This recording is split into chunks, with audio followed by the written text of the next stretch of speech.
ইমাম মুহাম্মদ বিন আব্দুল ওয়াহাব রাহিমাহুল্লাহ তিনি একটি হাদিস উল্লেখ করেছেন। হাদিসটি বর্ণনা করেছেন সর্বাধিক হাদিস বর্ণনাকারী সাহাবী আবু হুরায়রা রাদিয়াল্লাহু তাআলা আনহু।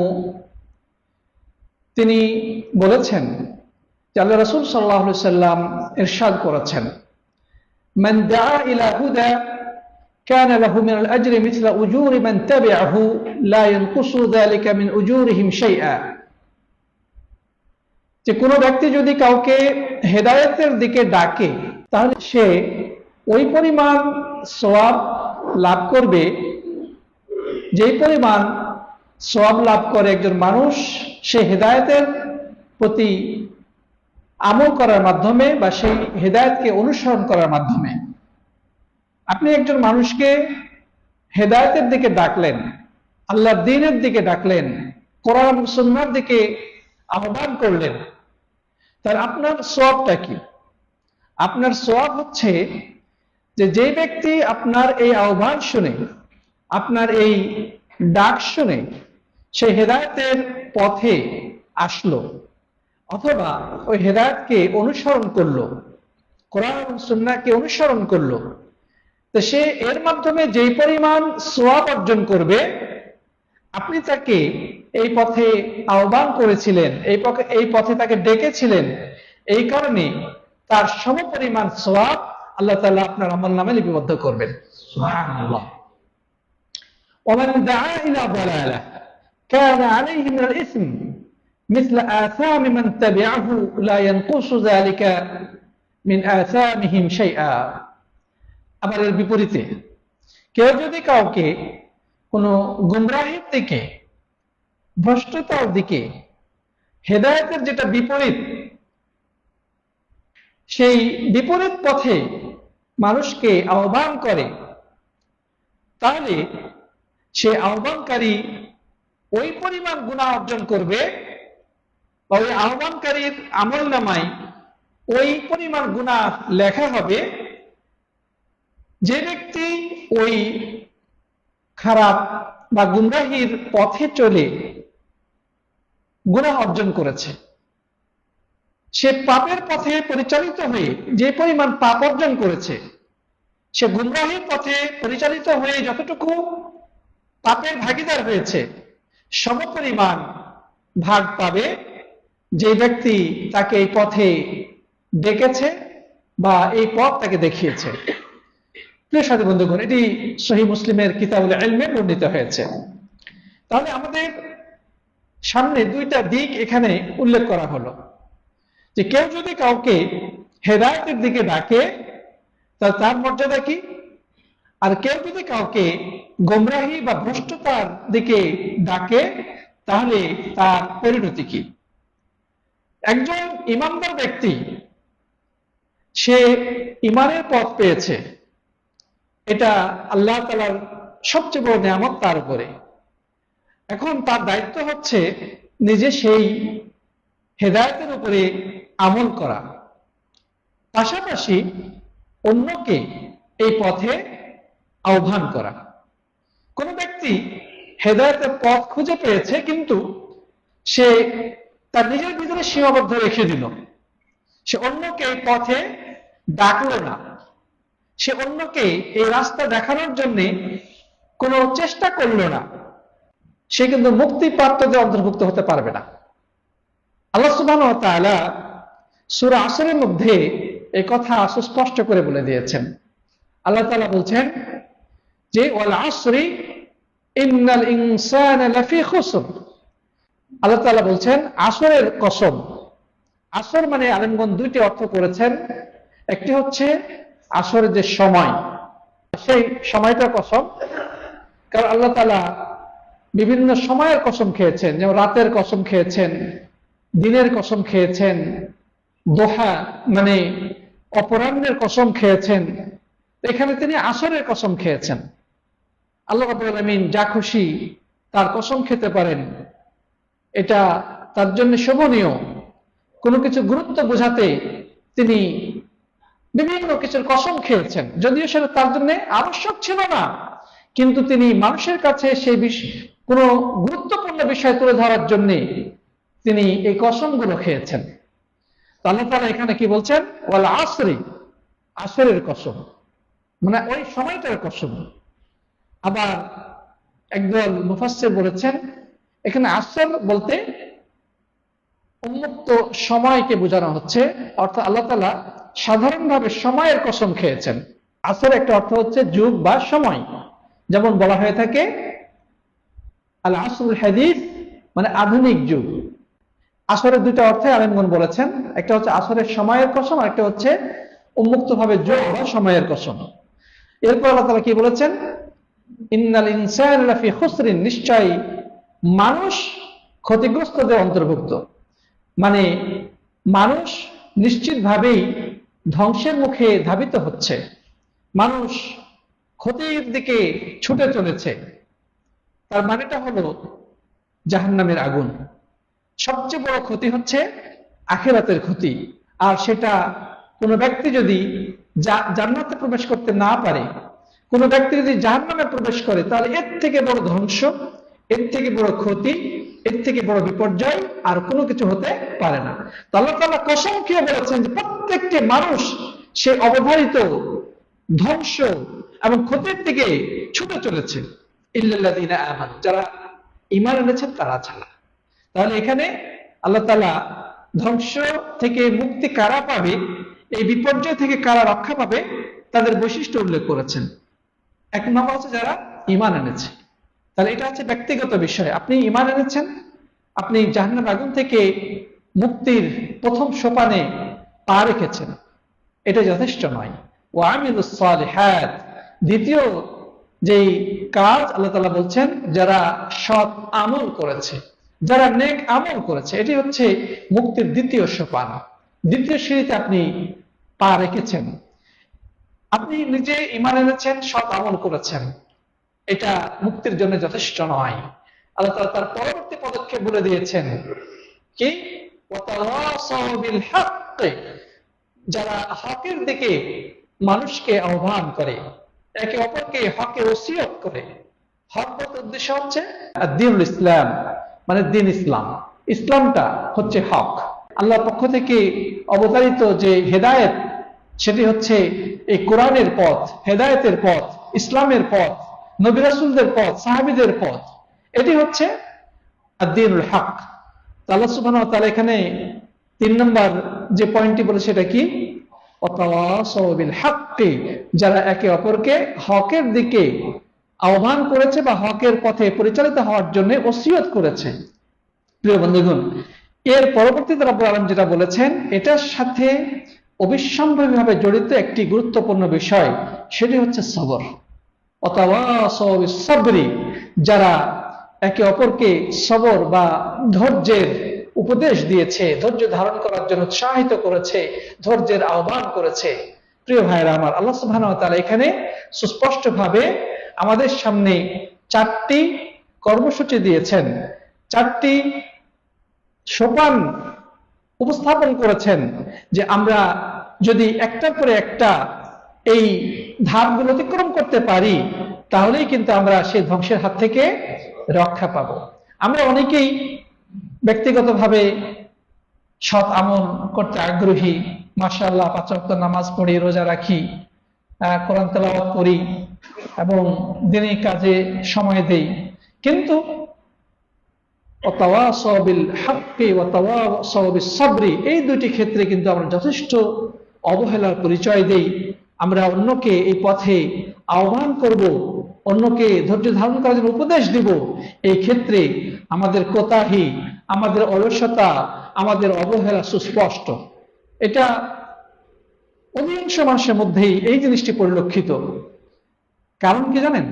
মনীষীগণ বলেছেন, আন-নাসু ইউহিব্বুনা আর-রাজুলা সালিহ ওয়া ইয়াকরাহুনা আর-রাজুলা আল-মুসলিহ, যে মানুষ সৎ ব্যক্তিদেরকে ভালোবাসে, কিন্তু যারা অন্যকে সৎ বানানোর জন্য কাজ করে, অন্যকে সৎ পথে আহ্বান করে, মানুষকে সংশোধন করার জন্য কাজ করে, এদেরকে ভালোবাসে না।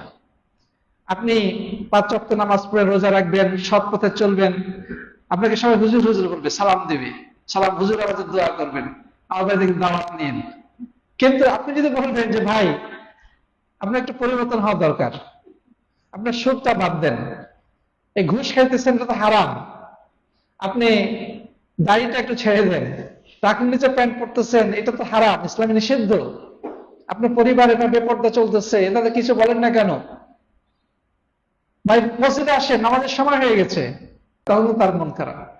হ্যাঁ হুজুর কি শুরু করছে, আমাকে থাকতে না আমার মতো করে, যান তো আপনি যান মসজিদে যান, ঠিক না ভাই? তো আমাদের সমাজের অবস্থা হচ্ছে এটাই।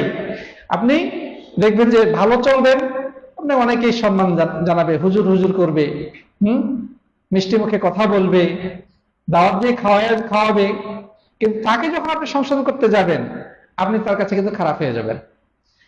এই কারণে আমরা অনেক মানুষ অন্যের কাছে খারাপ হতে চাই না, নিজে ভালো থাকবো, ভালো চলবো, খাবো, নিজের মতো করে নিজস্ব পরিমণ্ডলে থাকবো, ইটস এনাফ, আমরা আর অন্যদিকে যেতে চাই না।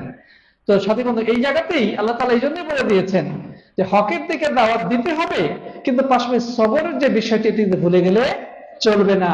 আপনি হকের কথা বলতে গেলেই আপনাকে নানা ধরনের কটাক্ষ করবে, আইসে হুজুর, হ্যাঁ মোল্লা, তালেবান, জঙ্গি, ইহুদির দালাল, অনেক ধরনের কটাক্ষমূলক কথা আপনাকে শুনতে হবে। আপনি যদি সবকিছু বাদ দিয়ে দরকার নেই, আমি আমার মতো থাকতেছি, ভালো আছি, তাহলে কিন্তু আর হলো না। এখানে কিন্তু সবরের প্রয়োজন।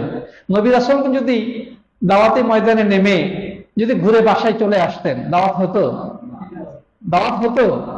এক জায়গায় উপেক্ষিত হয়েছেন, আরেক জায়গায় গিয়েছেন, সেখান থেকে পাথর খেয়ে আবার ঘুরে আসছেন, আরেক জায়গায় গিয়েছেন, রাতকে দিন, দিনকে রাত বানিয়ে নিজেদের আরাম-আয়েশকে বিসর্জন দিয়ে তার আল্লাহর দ্বীনের কথা গণমানুষের কাছে পৌঁছেছেন বিধায় আজকে এই 1450 বছর পরে এসে আমরা ইসলামকে পেয়েছি, আজকে ইসলাম নিয়ে কথা বলার সুযোগ পাচ্ছি, ইসলাম নিয়ে আলোচনা শোনার সুযোগ পাচ্ছি।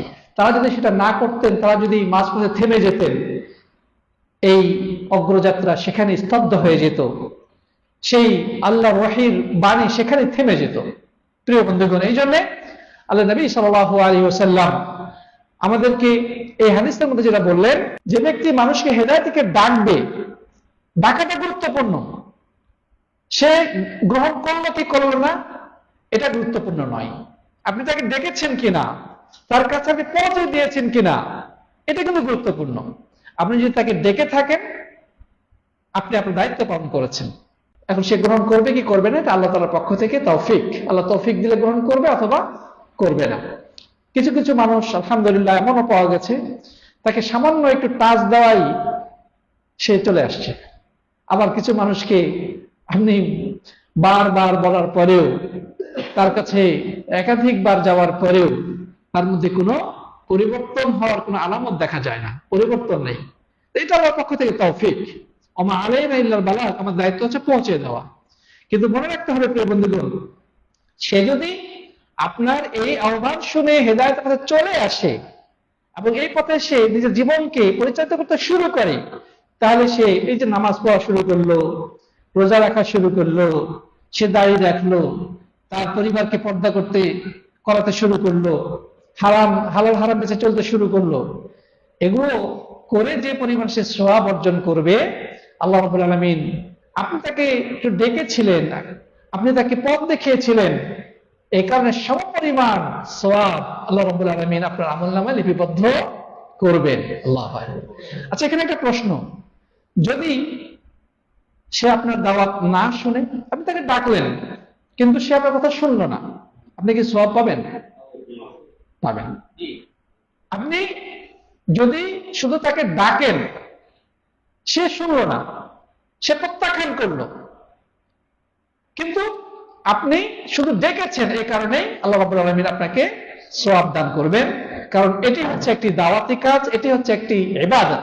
আল্লাহ তাআলা কোরআনের মধ্যে বলেছেন, উদউ ইলা সাবিলি রাব্বিক বিল হিকমাতি ওয়াল মাউইজাতিল হাসানাহ, যে তুমি মানুষকে ডাকো আল্লাহর পথে, হ্যাঁ, বিল হিকমা মানে জ্ঞান এবং প্রজ্ঞা সহকারে, এবং উত্তম নসিহতপূর্ণ নম্র কথার মাধ্যমে, এবং তাদের সাথে বিতর্ক করো সবচেয়ে উত্তম পন্থায়। তাহলে এই যে ডাকাটা, এটাই একটি ইবাদত। আপনি ডেকেছেন, আপনি দায়িত্ব পালন করেছেন, আপনি এর দ্বারা সওয়াব পেয়ে গেছেন। যদি সে অনুসরণ করে, যদি আপনার কথা অনুযায়ী সে তওবা করে ফিরে আসে আল্লাহর পথে, তাহলে ওর সারা জিন্দেগিতে যত নেকি করবে এর সমপরিমাণ নেকি রব্বুল আলামিন আপনার আমলনামায় লিপিবদ্ধ করবেন। এমনকি আপনি যদি মৃত্যুবরণ করেন, আপনি দুনিয়া থেকে চলে গেছেন, ওই লোকটা বেঁচে আছে, সে আপনার একটা কথা তাকে প্রভাবিত করেছিল, যার কারণে সে হেদায়েতের পথে চলেছে, সে যতদিন পর্যন্ত এই ধারাবাহিকতা বজায় রেখেছে, আপনি চলে গেলেও রব্বুল আলামিন আপনার কবরে এর সমপরিমাণ সওয়াব প্রেরণ করতেই থাকবেন, সেই নেকিগুলো আপনার আমলনামায় অ্যাড হতেই থাকবে। আল্লাহু আকবার। শুধু তাই নয়, আল্লাহু আকবার, বিষয়টা খেয়াল করে, শুধু তাই নয়, ওই লোকটি যদি আরো কাউকে এই পথে ডাকে, ধরে নেন তার স্ত্রীকে সে পর্দা করাইছে, স্ত্রীকে সে নামাজি বানিয়েছে, তার স্বামী স্ত্রী মিলে তার সন্তানদেরকে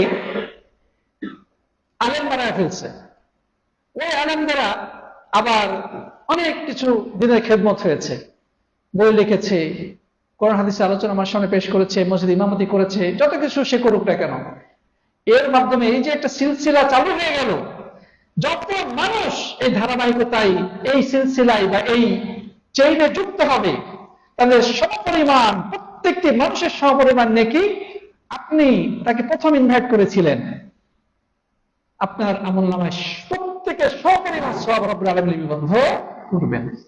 আল্লাহু আকবার। প্রিয় ভাইরা আমার, এর বিপরীতে যদি আমরা আসি, কাউকে আপনি নাউজুবিল্লাহ, কেউ যদি কাউকে খারাপের দিকে ডাকে, মানুষের মধ্যে আছে কিন্তু মানুষরূপী শয়তান, আছে না নাই? কিছু মানুষ আছে দেখতে শুনতে মানুষের মতোই, কিন্তু আসলে সে মানবরূপী শয়তান, সে বড় ডেভিল। সে মানুষকে এমন কিছু পরামর্শ দেয় যেটা দিনের সাথে সাংঘর্ষিক, যেটা মূলত পাপের রাস্তা, সে পাপের রাস্তা দেখিয়ে দেয়। এই জায়গাতে আমরা অনেকেই কিন্তু এই ফাঁদে পড়ে যাই, এই শয়তানের ফাঁদে আমরা পড়ে যাই। প্রিয় ভাইয়েরা আমার, বন্ধুত্বের খাতিরে, মানে বন্ধু হিসেবে আপনার সাথে সে মিশতেছে, চলতেছে, ফিরতেছে, কিন্তু আপনার সাথে এমন সে আড্ডাবাজিতে মেতে উঠেছে, জামাত চলে যাচ্ছে, আড্ডা শেষ হচ্ছে না। আদতে সে লোক নামাজই পড়ে না, কিন্তু তার সঙ্গে থাকার কারণে আপনি নামাজি ছিলেন, জামাতেও পড়তেন, কিন্তু তার সাথে থাকার কারণে আপনি আজকে জামাত মিস করলেন। আজকে আপনি জামাত মিস করলেন, একদিন গেল, আরেকদিন আপনাকে নিয়ে গেল, চল রেস্টুরেন্টে যাই, খাওয়া দাওয়া করি।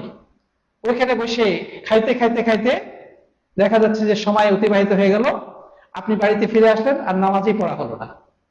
একদিন দুই দিন করতে করতে দেখা যায় এক পর্যায়ে আপনাকে সে বেনামাজি বানিয়ে ছেড়েছে, নাউজুবিল্লাহ মিন যালিক।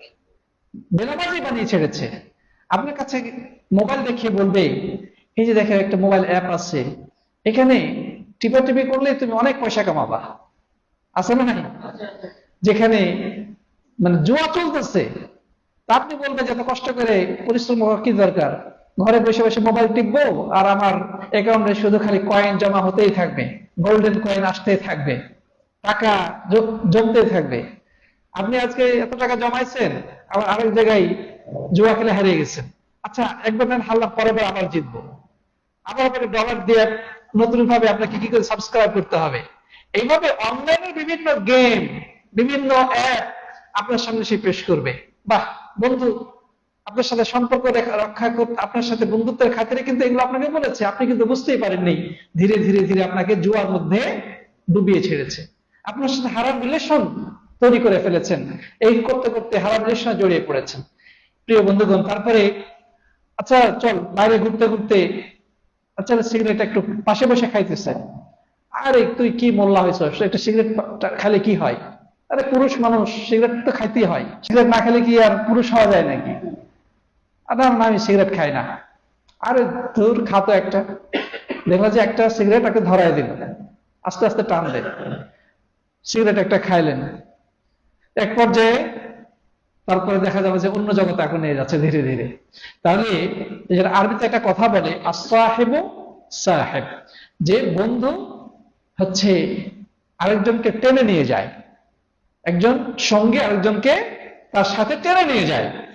এই বলবো যে কোন জায়গায় টেনে নিয়ে যাবে আপনাকে আপনি জানেন না, এর পরিণতি হয়তো আপনাকে, সে নিজের জাহান্নামে যাবে, আপনাকে ওই জাহান্নামের আগুনে গিয়ে ফেলবে। তো সাথে বন্ধুগণ, তো এই যে মানবরূপী শয়তান যে আপনাকে দিন থেকে বিচ্যুত করে ছাড়লো, আপনি পথভ্রষ্ট হলেন, এর মাধ্যমে তার আমলনামায় তো গুনাহ তো জমতে আছে। আপনি যদি হেদায়েত পথ থেকে বিচ্যুত হয়ে যান, এর সমপরিমাণ গুনাহ তার আমলনামাতে লিপিবদ্ধ হবে। এটা যদি উদাহরণ দিতে চাই, অনেক উদাহরণ দেওয়া যাবে, আমি বেশি লম্বা করব না। আপনি সোশ্যাল মিডিয়ায় এডিক্টেড, সোশ্যাল মিডিয়ায় দেখেন অনেকেই নানা কিছু শেয়ার করে, বিভিন্ন পেজে লাইক করে, বিভিন্ন গ্রুপে অ্যাড হয়, বিভিন্ন পোস্ট শেয়ার করে। তো কি যেন এটাকে বলা হয়, নেক্সট সুরতে শয়তানের ধোঁকা, নেক্সট সুরতে শয়তানের ধোঁকা। আপনার সামনে ইসলামিক পোস্ট আসলো, দেখতেছেন গ্রুপটা মাশাআল্লাহ ভালো, আপনি সেখানে অ্যাড হইলেন, আপনার সামনে এমন কিছু আসা শুরু হলো যেগুলো কোনো অথেন্টিক কোনো কিছু না। এটা হচ্ছে রাসূলের পাগড়ি মোবারক, এই হচ্ছে রাসূলের চুল মোবারক, এটা হচ্ছে রাসূলের জুতা মোবারক, এটা হচ্ছে রাসূলের জুব্বা মোবারক। আমিন না লিখে যাবেন না। আর আপনি যে মাশাআল্লাহ আমিন আমিন, দেখবেন যে হাজার হাজার আমিন চলতেছে না নাই? তো আপনি তো মনে করছেন এটা ইসলামিক কিছু, আমিন লিখলে কি হবে? তো এই সমস্ত ধোঁকাবাজিতে পড়ে, নেক্সট সুরতে শয়তানের ধোঁকায় পড়ে আপনি কিন্তু দিনে দিনে ধর্মের লেবাস পরে আপনি কিন্তু অন্যদিকে চলে যাচ্ছেন। অথচ আপনি যে কোনো হাদিস বলতে গেলে যেভাবে এটা অথেন্টিকেশনের প্রয়োজন আছে, যে হাদিসটা সঠিক কিনা। আল্লাহ নবী সাল্লাল্লাহু আলাইহি ওয়াসাল্লাম কি বলেছেন? যে মান কাযাবা আলাইয়া মুতাআম্মিদান ফালইয়াতাবাওয়া মাকআদাহু মিনান নার, যে ব্যক্তি আমার উপরে জেনে বুঝে কোনো মিথ্যাচার করলো, সে যেন জাহান্নামে আগুনে তার স্থান দখল করে নিল। তো একটা হাদিস বর্ণনার ক্ষেত্রে যেভাবে সর্বোচ্চ সতর্ক হওয়া জরুরি, হাদিসটি রাসূল করিম সাল্লাল্লাহু আলাইহি ওয়াসাল্লাম থেকে প্রমাণিত কিনা। আপনি রাসূলের একটা জুব্বা মোবারক, জুতা মোবারক, পাগড়ি মোবারক, তলোয়ার মোবারক এগুলো প্রচার করতে গিয়েও আপনার জন্য আবশ্যক হচ্ছে এটার অথেন্টিকেশন জানা, এটা সঠিক নাকি ভুল, এটা কোনো সরল আচার নাই। যদি আপনি কোনো তথ্য প্রমাণ ছাড়াই এগুলো প্রচার করেন, আপনিও কিন্তু ওই হাদিসের আওতায় চলে যাবেন, যেখানে আল্লাহ নবী সাল্লাল্লাহু আলাইহি ওয়াসাল্লাম বলেছে আমার নামে যে ব্যক্তি মিথ্যাচার করলো তার স্থান হচ্ছে জাহান্নাম। অতএব আপনি একটা ছবি শেয়ার করার মাধ্যমে জাহান্নামের আগুনে চলে যেতে পারেন। ইন্না লিল্লাহি ওয়া ইন্না ইলাইহি রাজিউন। তো প্রিয় বন্ধুগণ, আপনি ফেসবুকে টিপতে টিপতে একটা গানের ভিডিও পেয়েছেন, কতক্ষণ গান নিজেও শুনলেন, আবার শেয়ারও করে দিলেন, নাউজুবিল্লাহ। আপনার এই শেয়ারকৃত ভিডিও আরেকজন দেখলো, আরেকজন শেয়ার করলো, আপনি দুনিয়া থেকে চলে গেছেন। ইভেন আপনি যদি পোস্টটা ডিলিটও করে দেন, খেয়াল করেন পোস্টটা ডিলিটও করে দিয়েছেন, কিন্তু আপনি যেহেতু এটা দরজা খুলে দিয়েছেন, আপনি যেহেতু এটা শেয়ারের মাধ্যমে অন্যের কাছে এই নষ্ট জিনিস পৌঁছানোর ব্যবস্থা করে দিয়েছেন, আপনার আমলনামায় সেই গুনাহ কিন্তু জমতেই থাকবে, যদিও আপনি পোস্ট ডিলিট করে দিয়েছেন। তবে এ থেকে বাঁচার উপায়টা কি? বাঁচার উপায়টা হচ্ছে প্রথমত পোস্ট ডিলিট করা, অতঃপর আল্লাহর কাছে খাঁটিভাবে তওবা করা, যে আল্লাহ আমি ভুল করেছি, আল্লাহ আপনি আমাকে মাফ করে দেন। এবং যদি সম্ভব হয় যাদেরকে আপনি চেনেন তাদের কাছে রিকোয়েস্ট করা যে ভাই আপনি একটা পোস্ট শেয়ার করেছিলাম, এটা আসলে সঠিক ছিল না, আমি বুঝতে পারি নাই, দয়া করে আপনিও ডিলিট করে দেন। সে ডিলিট নাও করে, তারপরেও আপনি যেহেতু তাকে অনুরোধ করেছেন, ইনশাআল্লাহ তাআলা আপনাকে রক্ষা করবেন। তো প্রিয় বন্ধুগণ, কথা লম্বা করতে চাই না, এখানে আমাদের সামনে দুইটি পথ সুস্পষ্টভাবে বলে দেওয়া হয়েছে। একটা হচ্ছে তরিকুল হিদায়াহ, আর হচ্ছে তরিকুদ দালালাহ, হেদায়েতের পথ আর গুমরাহির পথ। আপনি যদি হেদায়েতের পথে চলেন এবং অন্যকে সে পথে আহ্বান করেন, তাহলে আপনার হেদায়েতের আহ্বানে যারা সাড়া দিবে তাদের সমপরিমাণ সওয়াব রব্বুল আলামিন আপনার আমলনামায় লিপিবদ্ধ করবেন। ঠিক একইভাবে কেউ যদি গুমরাহির পথে চলে এবং গুমরাহির দিকে, ভ্রষ্টতার দিকে মানুষকে আহ্বান করে, বিদআতের দিকে আহ্বান করে, শিরকের দিকে আহ্বান করে এবং পাপাচারের দিকে আহ্বান করে, তাহলে যত মানুষ এর দ্বারা গুমরাহ হবে, পথভ্রষ্ট হবে, বিদআতি হবে, শিরকে লিপ্ত হবে, দিন বিরোধী কার্যক্রম লিপ্ত হবে, তাদের সপরিমাণ গুনাহ আপনি লাভ করবেন। দুনিয়াতে যদিও আপনি না থাকেন, আপনার কবরের মধ্যে ওই আমল নামায় সে গুনাহগুলো অ্যাড হতেই থাকবে। আপনি কিয়ামতের দিন জানতেও পারবেন না যে এত গুনাহ কোথা থেকে আসলো, কোথা থেকে আসলো, আমি তো এত কিছু করি নাই। কিন্তু আপনি জানেন না, আপনি একটা অ্যাকাউন্ট খুলে আসছিলেন, সেই অ্যাকাউন্ট থেকে কিন্তু গুনাহ ঢুকতে আছে আপনার আমল নামায়। অতএব অ্যাকাউন্ট খুলে যেতে হবে, সেটা কি? হেদায়েতের অ্যাকাউন্ট, তাওহীদ ভিত্তিক অ্যাকাউন্ট। সেখানে আপনার নামে আল্লাহর পক্ষ থেকে সওয়াব অ্যাড হতেই থাকবে, নেকি অ্যাড হতেই থাকবে। কিয়ামতের দিন দেখবেন বিশাল নেকির পাহাড় আপনার সামনে উপস্থাপিত হয়েছে, আপনি আশ্চর্য হয়ে যাবেন, আল্লাহ আমি যত নেকি করি নাই। তখন বলবে যে তুমি নাকি করো নাই, তুমি কিন্তু নেকির একটা পথ খুলে দিয়েছিলে, যার কারণে অসংখ্য মানুষ এই পথে চলেছে, তাদের সপরিমাণ সওয়াব রব্বুল আলামিন তোমার আমলনামায় লিপিবদ্ধ করে দিয়েছেন, যার প্রতিদান তুমি আজকে পাচ্ছ। আল্লাহু আকবার। আপনি আনন্দিত হয়ে যাবেন, আপনি উজ্জ্বলিত হয়ে যাবেন। আবার বিপরীতে গুনার বিষয়টা, সাথে বন্ধু আল্লাহ তাআলার কাছে দোয়া করব, আল্লাহ যেন আমাদেরকে হেদায়েতের পথে চলার এবং হেদায়েতের কথা বলার, হেদায়েতের পথে মানুষকে আহ্বান করার তৌফিক দান করেন। আল্লাহুম্মা আমিন। ঠিক একইভাবে আল্লাহ যেন আমাদেরকে গুমরাহি থেকে রক্ষা করেন, আমরা নিজেরা গুমরাহি থেকে যেন আমরা বাঁচি এবং অন্যদেরকে গুমরাহি, ভ্রষ্টতা, পাপাচার, আল্লাহর নাফরমানি থেকে যেন আমরা আরো সতর্ক করি, কোনোভাবে যেন তাদেরকে সেদিকে আহ্বান না করি, আমার দ্বারা যেন পাপের রাস্তা খুলে না যায়। প্রিয় ভাইরা আমার, আল্লাহর কাছে আমরা সেটাই দোয়া করে পড়ি, আল্লাহুম্মা আমিন। একটা দোয়া বলেই শেষ করতে চাই, আল্লাহুম্মা জাআলনি মিফতাহান লিল খায়র ওয়া মিগলাকান লিশ-শার। হে আল্লাহ, আপনি আমাকে কল্যাণের পথ উন্মোচনকারী এবং বিদআতের রাস্তা বন্ধকারী বানিয়ে দিন। আমিন। জাযাকুমুল্লাহু খায়রান। হাযা সাল্লাল্লাহু আলা নবিয়িনা মুহাম্মদ ওয়া আলা আলিহি ওয়া সাহবিহি আজমাইন। আসসালামু আলাইকুম ওয়া রাহমাতুল্লাহি ওয়া বারাকাতুহু।